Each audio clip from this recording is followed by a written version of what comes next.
The censorship war continues. Are the payment processors finally taking responsibility for their blatant abuse of power? No. Are they ignoring it? Yes. But we do have more developments in this censorship campaign that is global. Let's talk about it. When I last left you, ID verification was rampant. The online censorship was well underway, Visa and MasterCard were lying about their blatant abuse of power, and Collective Shout were playing the victim. And guess what? No, actually guess. Go on, guess. They're still playing the victim. I know! It's crazy. You know, when this all started and people were just saying, oh, it's only the adult content games being taken down, it's fine. You are a degenerate. Well, I've got something for those brain-dead Ubisoft enjoyers. A Collective Shout member shared this quote from an article made by the National News. The gaming industry needs a change. And of course, this article talks about women in games. Many of these games also involve misogyny and the over-sexualization and objectification of women. Female characters are often depicted as weak. They wear revealing clothes or appear naked, and are cast as negative figures such as prostitutes. Some games even encourage the exploitation and abuse of women to unlock rewards and boost players' abilities. That's just awful. Clearly written by someone who doesn't play games, and clearly shared by Collective Shout because it suits their narrative. You see, this article agrees with us. Women are not represented appropriately in video games. And I would know, because I've played all of the games. Why are you booing? Look, I don't know how many times I have to shut down this bullshit narrative. This quote is all lies. There's a spider on the ceiling. Maybe I'll become Spider-Man. Women are not portrayed in this manner at all, mainly because game devs aren't allowed to portray women that way anymore. We've already had rampant activism forcing their way into the gaming world and changing everything they can get their hands on. The damsel in distress is long dead. We are already living in the era of the strong, independent woman that don't need no man. I don't know how much further you can go with that, and I don't know how much longer the gaming industry can carry on doing that. There's only so much money that they are willing to waste. Right? Strong women have always existed in gaming. And you know what? A lot of the times, they are sexy. I know, it's just awful. No, this quote here is not pushing for better female characters. It's pushing for a certain type of female character, where they're always strong, nothing negative, ugly as fuck. You know, so they feel represented. No skin can be shown. And what you end up with is these bunch of games. I mean, go ahead and make them, see how well they sell. It's not done well so far. But Collective Shout, oh no, they do not stop there. A petition against them has mysteriously disappeared. That is suspicious. Yes, they are still playing the victim, even claiming this as harassment, called criticism. They are claiming it as Gamergate 3.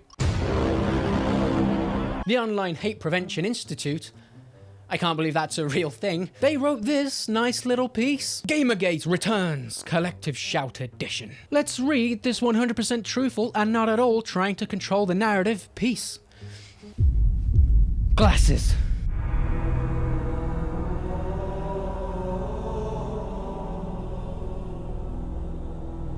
Yes, I do need my glasses to decipher this load of shit. On the topic of misinformation of this group trying to censor all adult content, they say this. Misinformation spread claiming the removals were a result of a woman's group seeking to censor all form of adult content, leading anger over censorship, and more generally at women interfering in what some men think of as their space. Maybe I need my safe space. Some gamers responded by launching volumetric attacks targeting Collective Shout, its staff, and its directors with a misogynistic harassment campaign. That's an interesting piece. But it's not misinformation at all. Collective Shout were more than happy to celebrate these games getting taken down, and were more than happy to let the world know that it was them. And as to them trying to censor all adult content, did I not just read a quote shared by someone from Collective Shout talking about how they want to change women in games? I'm pretty sure I just did. I know I have a bad memory, but I'm pretty sure I just read that. As far as this being an attack on men's spaces and this being a misogynistic attack, I mean, come on! The biggest critic of Collective Shout has been Madam Savvy, followed by Smash JT, who they threatened to sue. Savvy, despite questionable posts on X, is a woman. But she's just trying to appeal to the male gamers, right? It's not like she writes essays on X going to extreme detail on these subjects. No, she doesn't do that. She just writes a few lines. They clearly did not know who she is and didn't bother to do any research at all. Well, they know now. A woman that doesn't think like us, she must be a grifter. This whole piece here is lies and an attempt to control the narrative, and it really isn't worth reading any further, so I'm not going to. Yeah, we emailed MasterCard to take adult content games down from the internet. Yeah, can't buy them anymore. We definitely have a problem with women in video games, and we'll for sure launch a campaign on that in the future. Shh. But these gamers are just getting mad at us for no reason.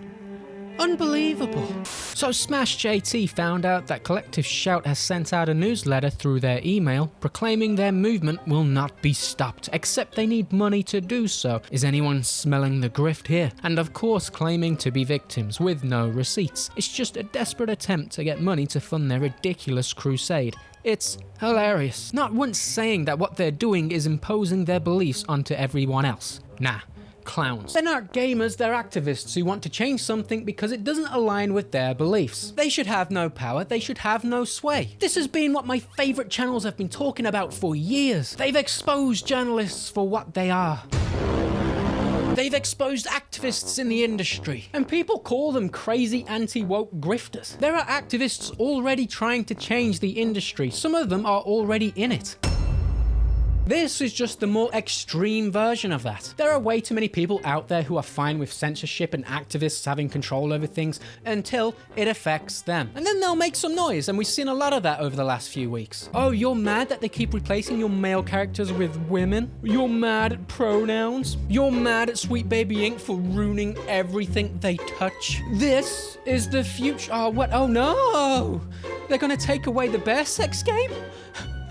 No!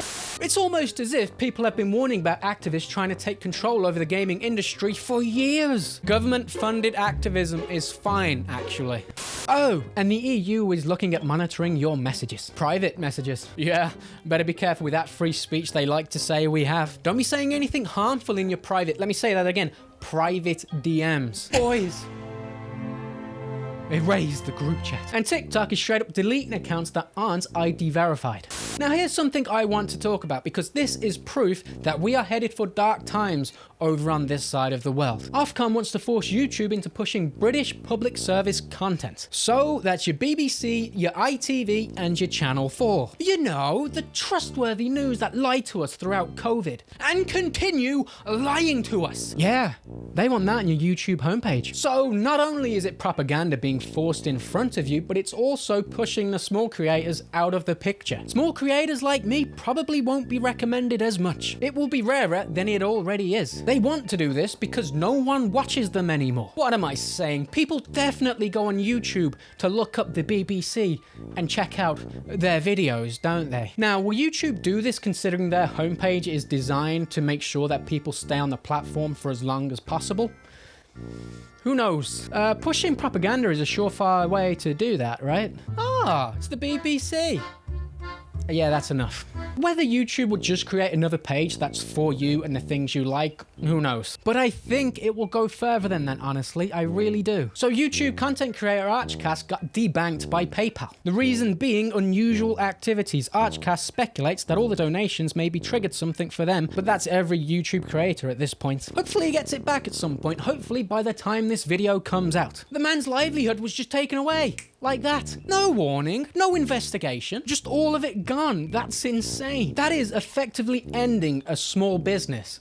That's crazy that they have the power to do that. I hope that this is a mistake, but I also believe that this could be problematic. We've seen just these past few months that these payment processors will deplatform adult content games. We've seen the UK government censor what we can see online. We also know our governments are freaking out that our younger generations are becoming more right-wing. We know they have a problem with right-wing commentators online. We know that they have been trying to fight against this. And we also know that they don't blame their own incompetence for the younger generation moving towards the right. No, they blame influencers with harmful content. So how long before we need a government-approved license to be a content creator on YouTube? If you don't believe in the right things or say the right things, then no channel for you, because that's harmful. Is it beyond the realms of possibility? No. The first step is trying to stop you from seeing that harmful content coming up in your feeds. The next step is to remove the harmful content completely. And they can do that easily. Archcast was debanked instantly. Payment processors can stop the payments going through to people because they see the content they're making as harmful. They said a right-wing thing. They want to protect the brand, so they no longer let payments go through for that person. And then there's YouTube and their history of deplatforming people with mildly offensive opinions. And thanks to nobody for bringing this up on X, a lot of YouTubers have their content blocked on restricted mode. So I have no way of knowing if my content is restricted. YouTube just does it. Apparently this has been a thing for a while. I don't know if it affects the algorithm or anything like that. The point I am trying to make here is that my content is already triggering some things with the algorithm and it's restricting my content. My content is clean, I just give my opinions and thoughts. I also call people dumb on occasion. Maybe it's the legs, I don't know. I have been censoring them a lot lately though, so does my content count as potentially harmful? It is so vague what is harmful and what isn't, by the way. It is just whatever they choose. Call me a conspiracy theorist again, I know, but I can't help but think what this could mean for the future. My content is already listed as harmful or whatever YouTube doesn't like. The government thinks that content creators on YouTube that speak out against this stuff are making harmful content. It's harmful to the laws they're making. It's harmful to grown adults who make their own decisions. It's brainwashing content. You know, whatever lies they want to spurt out. Well, it goes from restricted to non-existent. It's harmful. They have no choice. And if YouTube doesn't do it, well, then the banks and the credit card companies couldn't possibly process payments for someone who makes harmful content. Take away the ability to make money from the content. Content creators can no longer make as much content as they would like or to the quality that they would like. There goes the content. Am I saying this is definitely going to happen? No. Is it a possibility based on current events? Yes. The laws that have been put in place, the power that these companies have, and the government does not like content that it cannot control. This all makes it very likely, in my opinion. From what I'm seeing, there is definitely an attempt to take more control. There is almost a creepy level of surveillance on people now. Just ordinary people. Why on earth would they need to scan your private messages? There is an effort to control what people see online. There is an attempt to scare people to fall in line. There is also an attempt to control what you spend your money on. All of this is happening across the world. Scary, isn't it? Some good news though. Donald Trump signs fair banking executive order. Basically, payment processors can no longer restrict services based on political, religious, or lawful business activities. Why this wasn't a thing already across the world, I'll never know. But America has been saved for now. The rest of us, well, we can get f***ed. There is currently a petition for a general election to take place, with Starmer having lower approval ratings than the mighty Boris Johnson had when Starmer demanded a general election. Weird. It now has to be addressed by the government. They're not gonna do anything. Nothing's gonna happen. But that's it from me. Save me. Anyway, I am going away the morning after this is uploaded. I have another video scheduled for Saturday. It will be less edited. I'm warning you. So it will just be the next Wednesday and the next Saturday that there will be no videos. I apologize. And I'm sure that the algorithm will not punish me for not uploading for a week. I'll see you in the next one.